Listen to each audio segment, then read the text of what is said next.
Hi everyone, I'm Tammy Randall, Vice President of Learning, and I'm here with Matt Newman, the Director of Performance Excellence, and we're here to share some short videos on performance excellence. So Matt, would you share just a little bit more about our initiative? Yeah, thanks Tammy. Performance excellence is a key initiative at Regal where we continuously strive to get better for our customers, our investors, and our employees. Performance excellence has a lot of different Lean Six Sigma components, but we really only want to share two of them with you today. The first is high energy teams, and the second is the Gemba process. Why are we talking about? Why do we want to create this teams, and why is that important? Well, if you look at the word high energy team in itself, we're talking about high energy and the word team. And that's all about how to create a highly motivated workforce. Normally, with teams, people are highly motivated if they feel part of a team. And the word high energy is in there, and the reason we have that in there is it's helps you differentiate between what's called discretionary effort versus standard or obligatory effort. And discretionary effort is, what do people do when their supervisors are not around, managers are not around, that tells them to go the extra mile, and how often they do that. And that's what high energy means, that kind of environment. So it's got the word teams in it, so that's what we're trying to understand here. Do we see it naturally breaking out into teams? And if that occurred, you would say, okay, you're starting to try to get that team feeling. And then the high energy would come about how well that leader actually starts to create that particular environment around teams.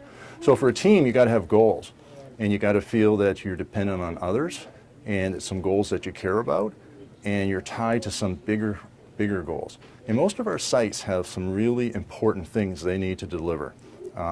This particular site has got a significant value stream in the whole site, from order to delivery of controls and drives that they ship to customers. And they have all the engineering teams and the support teams all in the office area here.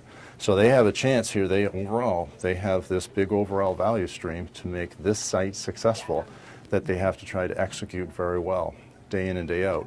So what you see in some of the sites that have drove high energy teams to another level is they try to figure out how to create this sense of goals and objectives overall for the business.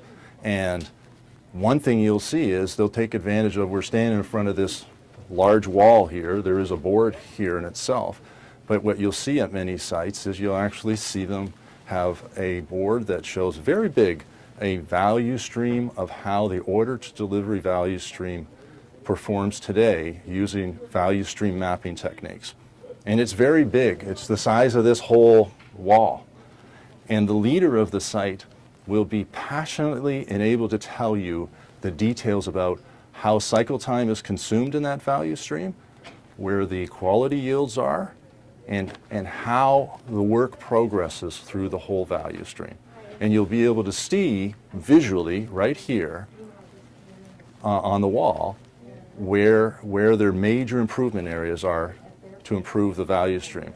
Right beside it then, what you'll see is 3 years from now, what the vision is of the site for where they want the value stream to be. The reduced cycle time, improved quality yields, things like that for the overall site. So that is starting to get a big view for the site of an objective that they have to perform at. And the leader, the style of the leader, is such that they're trying to facilitate that, because then eventually that bubbles down into individual teams naturally forming who are part of that overall big value stream to try to deliver for their own particular teams. So in many ways, if you think about high energy teams in Regal, it's not like we have high energy teams as a program and we have leadership. In many ways, the two are the same. That's what leaders inside Regal are trying to deliver. That's what their style, we're trying to have the style be that they're there to motivate the teams and create teams in a high energy team environment. We're on the shop floor, but the same concepts that we're talking about here can be used for teams anywhere. And so I don't want people to necessarily get hung up on the specifics of this production board that's behind us. I want us to be talking a bit about what's the concept behind it and why is it organized in that way. So the first concept is how you start to move from the big overall value stream for the site, that what's my role of my team that I'm on, is there's some sort of huddling area and some sort of visual way to see how you're performing. This is a particular approach right here, this particular board that you see right now. Now what's behind this, if you really look at it, is there's some really key areas that they've got to perform on. This one says safety, quality, delivery, and cost. And then you'll see there's some natural different sections on it. And I don't want to get hung up about the format of the sections, but what's the concept behind it that the leadership team is trying to get across, okay? And if you look at it, the top area is actually tracking how they do each day. So you remember to our point about, was it a good day today or not? So there's a section that you actually can tell against targets that are needed based upon the improvements for the overall value stream we just talked about. Was it a red, yellow, green kind of day today? Okay. Then there's a section that gets down into here that looks like they're problem solving. So when it's not towards their goals, or maybe not the day that they hoped it would be, they've got some way to capture what the issue was. And they're capturing that in this Pareto section that's here on the board. So you can see this team is starting to try to think about what's in the way with data that they're starting to collect. They look at their trends up here. So there's a section that says a little longer term, how are we actually performing to these overall goals? Because every day you can't react to every individual situation and make a conclusion.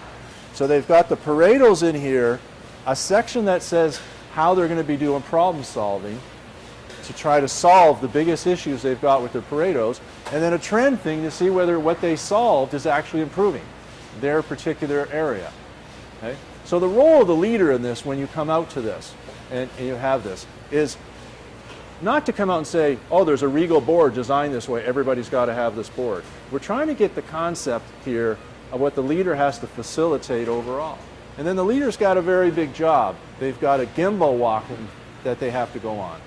The idea of a gimbal walk is to go out to where the action is for the leader at the site and the leaders of the various teams. So they will go out and take a look at these boards and have a discussion with some of the team members about what's happening that day and what's going on. And that's getting the leader for the site educated about the overall site and understanding where the different issues are. There will be Pareto, so they're trying to make sure this general approach and they facilitate this system is happening out there. Right? And then the action items that they eventually say as a team they're going to go and work on. The leader has a role to do that in a big site like this because you can't go and solve everything overnight. And the leader knows and looks at the big value stream and knows the things that they got to do to try to get to their vision for the big value stream.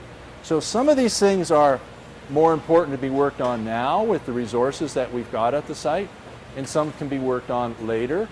And the leader's got a responsibility to look at what the team is finding and decide, we're going to go after this one now, and we're going to put the resources on this. And make a decision of what are the action items in this site as they go around that we're going to go after.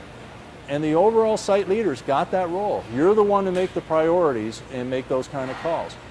Okay? Many times at some of the sites you'll see the leader will stand back and just let the teams kind of go and do a bunch of stuff, and because there's a board there and they're doing a bunch of stuff, they feel that they've got employee involvement. No, you have a very big role as a leader to facilitate this, okay, and then also to make the decisions about what are the things you're going to decide to put resources on through a Kaizen, through a DMAIC problem-solving team, etc., stuff like that as you go through. And what you find at these sites is these central areas become a huddle point for the teams. And you'll typically see flags hanging and achievements all around it. And there typically is a daily huddle of the team in front of the board. And again, what's going on there is this thing we talked about, is they're getting to see how they did yesterday or at the end of the shift.